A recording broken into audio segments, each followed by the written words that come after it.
Seen through one-way glass and a layer of chain-link fence, these are some of the detainees of Guantanamo Bay.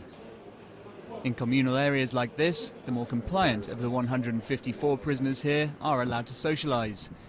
For those who don't cooperate, it's solitary confinement. And there are other penalties too.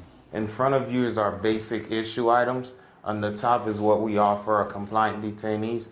On the bottom is what we offer our non-compliant detainees.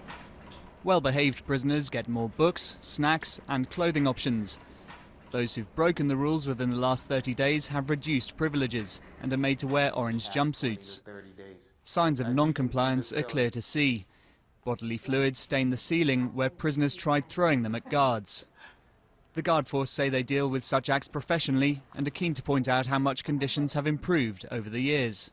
Today, they're in camps 5 and 6, and those are modern facilities, multi-million-dollar facilities, air-conditioned with satellite TV, with workout rooms. So a lot has changed in the 12 years for the better.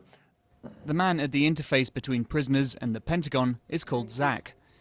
He says many of the inmates are more hopeful now that efforts are underway to close the camps. The mood is much better right now because they have seen action. They have seen the President of the United States, talk about Guantanamo many times, how determined he wants to close it. So the mood and the talk is, it's all about transfer, where they're going to go, what country they're going to go to.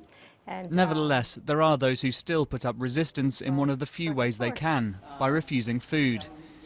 Doctors here say they have a duty to keep inmates alive, so they strap them into chairs like this and feed them nutrient-rich liquid via a tube up their nose. I certainly support them in their decision and their choice to have a non-religious prolonged fast, but at the same time, I can't allow it to go to the point where they're hurting themselves. I am absolutely at peace with what we're doing here. While lawyers for the inmates do take issue with this and other aspects of the detainees' confinement, they say the bigger picture is the real problem. Issues like the kind of physical inhumanity and abuse that existed in the earlier years, I think for the majority of the men now, is not really the main problem. It is the condition of, after over 12 years of detention without charge, still not knowing whether or if you are going home. Military trials are underway for some men, but ultimately the US argues that as prisoners of war, those kept here don't need to be charged. They'll be released when the war comes to an end. But for the loosely defined war on terror, it's not clear when, if ever, that might be.